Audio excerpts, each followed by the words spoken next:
Hi everyone, I'm very excited today to introduce a new suite of tools that we've licensed for Blackboard called Qwickly. Today we're going to be looking at Qwickly's attendance tool, which is going to replace our clunky old attendance tool in Blackboard. So let's dive in and take a look. Now you remember the old attendance tool.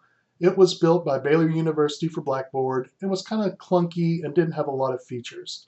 So starting with this fall's courses, we've gone in and replaced that link with a new attendance link that links to Qwickly Attendance. So the first time you click on it, you're going to be taken to this Begin Setup screen. Already, it looks a lot better. And let me show you just how easy it is to set up Qwickly Attendance. Click on the Begin Setup button, and you'll be taken to the Attendance Settings screen. This screen is available to you at any time from the attendance tool, so if you need to make any changes, it's quick and easy to do. So let's go over the Qwickly Attendance settings. The default style shows you how you can have your attendance mode. You can do a list, you can do them one by one, you can use an accessibility mode, which is ADA 508 compliant, where you can use your keyboard to take attendance. There's also a check-in mode, where Qwickly will generate a key, or you can choose not to use a key. They can just have a check-in button, and your students can self-check in. Now, a quick word, if you're going to use the check-in mode, you need to be in a computer lab, and your students need to be sitting at computers. Otherwise, they can't check in. There's some view preferences that you can choose. There's also a grade center integration, where Qwickly will actually create a grade center column so that you can make your attendance a gradable item. This is great for performing arts and PE classes where the student's attendance is really part of their grade. You can even set it up where Qwickly will deduct points from their attendance grade from their absences. It's a great new feature. Here's the check-in feature. You can have it require a pin that Qwickly will generate a different pin for each class. There's also an option to not use a pin where it just gives them a check-in button, and a timer feature.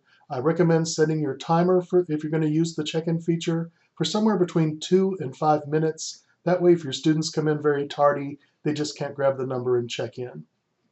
Qwickly will also send an email to your students when they're absent. This ties in or picks up on the email that is tied to the student's Blackboard account. So if they're marked absent, Qwickly will automatically send them an email notifying them of their absence. You can also customize the attendance status screen. By default, it's pretty basic: green for present, red for absent, blue for excused. But you can go through and customize this in any way you please. Now, if you just want to jump in and start taking attendance with Qwickly, you can leave everything at its default and just click the Save Settings button, and your settings have been saved. You are ready to start taking attendance. So let's look what taking an attendance looks like. When you click the Take Attendance button, after you've done your setup, this is the screen that it's going to go to when you click on the attendance link. You're going to see your full list. You can also do one by one. You can use the accessibility mode or the check-in mode. You can do these right from the fly. You see your students all listed in alphabetical order here. By default, everyone's selected as present. It's very easy just to go through and pick out whether they're absent or excused.